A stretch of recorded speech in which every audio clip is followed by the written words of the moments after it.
Every giraffe in the herd knew the rule: when a lion comes, you run. So the bull giraffe never let them see what he was hiding. Behind him, low in the grass, kept out of sight of his own herd, a lion cub he had decided against everything to protect. The researchers at Sabari Plains had been tracking the herd for 2 seasons, and the bull was the one they knew best. They called him Tunda.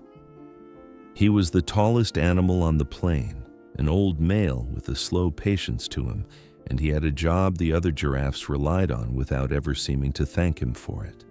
He was the watcher. While the herd fed, heads buried in the high acacia, Tunda stood at the edge with his head above all of them, turning slowly, scanning the horizon for the one shape every giraffe is born fearing: a lion. A giraffe's whole life is organized around that fear. They sleep only minutes at a time. They drink at the water's edge in a terrible, vulnerable crouch, legs splayed, always ready to bolt. And the herd trusted Tunda to see the danger first, to give the signal, to keep them running ahead of the thing that hunted them, which is what made the dry season morning so impossible. Tunda was at his post on the ridge scanning when he heard it, not on the horizon, but close, below him. A small, hoarse, repeating cry from a stand of brush almost at his feet.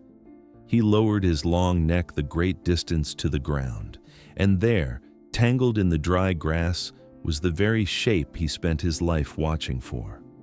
A lion cub, a female, thin, alone, crying up at a plain that gave her nothing back.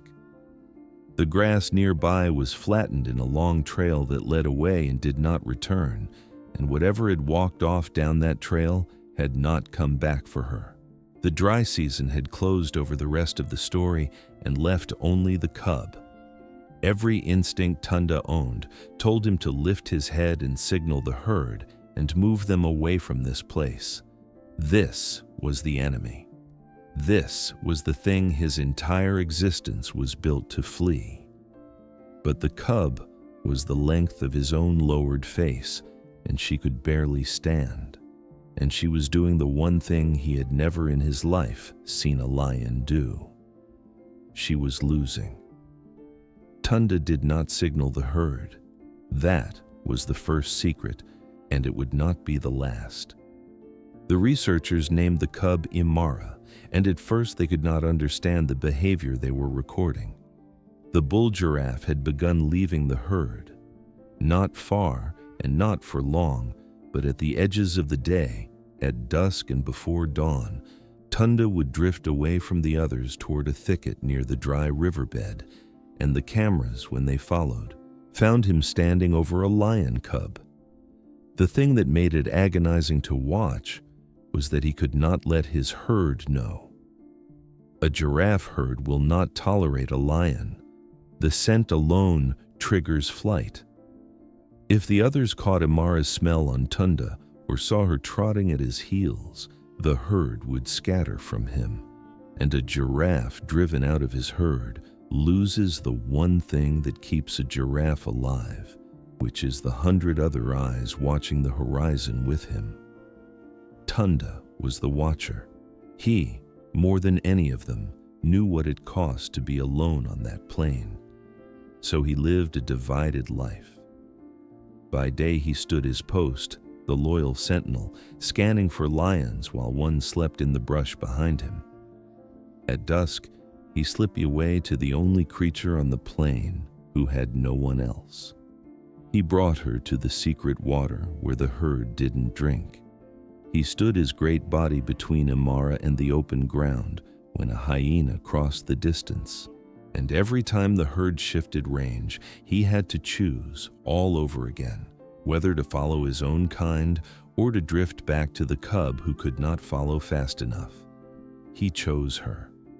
Quietly, at a cost no one tallied, he kept choosing her.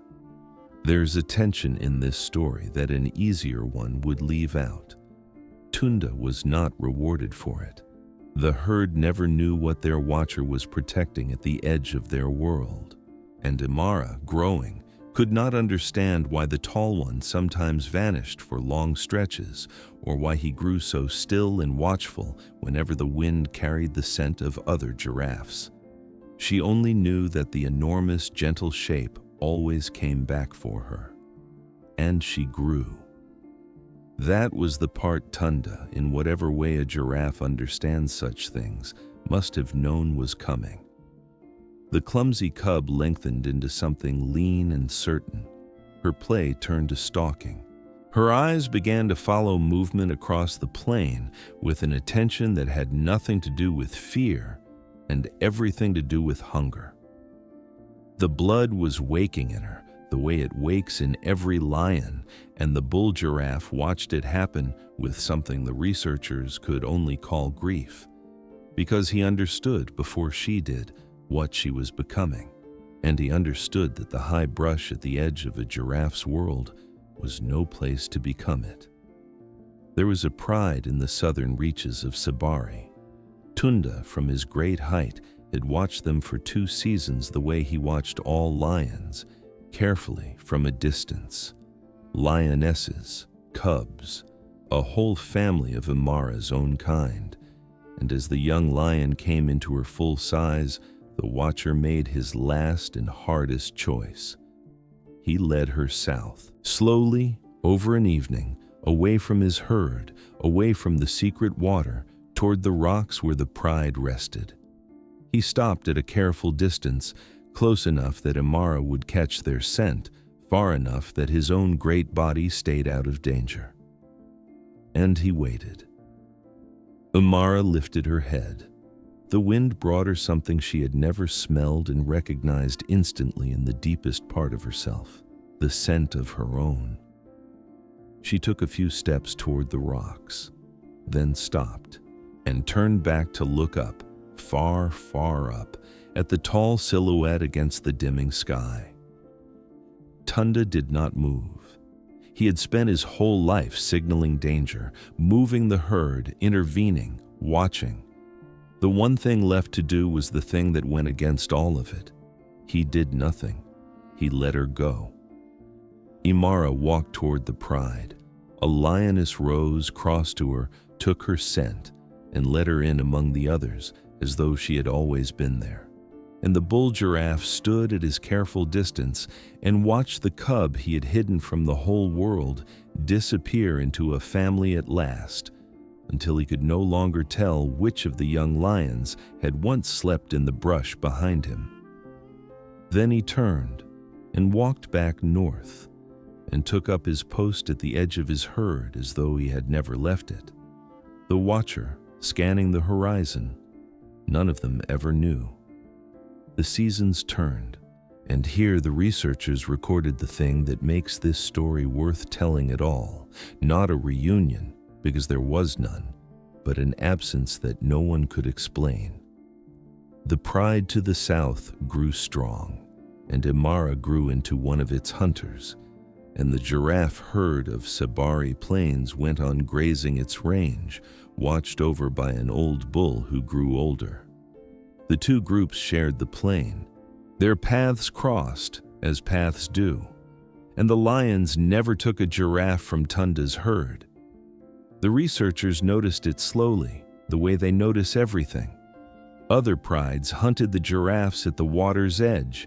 That crouched, vulnerable moment is when a giraffe is most often lost. But this one pride, the southern one, would move through the giraffe herd's range and simply pass. Again and again, when any lion would strike, they let the tall ones be. One lioness in particular, a strong female with no reason on earth to spare a giraffe, would lift her head as the herd crossed her path, watch the great shapes move against the sky, and turn away. No one could say why. A lion does not refuse a giraffe. It goes against everything she is built for. She did not know the old bull was still alive at the northern edge of the plain. She never went looking for him. She had her pride now, her own range, her own hungers, and she carried, without any memory of where it came from, the one thing he had ever given her. That the tall ones against the sky were not to be touched, that somewhere far back, before he had words for safety, safety had looked like an enormous gentle shape standing between her and the dark. Tunda never knew either. He only went on watching the horizon, season after season, scanning for lions, never understanding that the most dangerous pride on the plain had quietly agreed, for reasons not even they understood, to leave his herd alone. He spent his life as the watcher, keeping his herd safe from lions, and in the end, the thing that kept them safest of all was the one lion he had chosen against every rule to hide in the grass and love.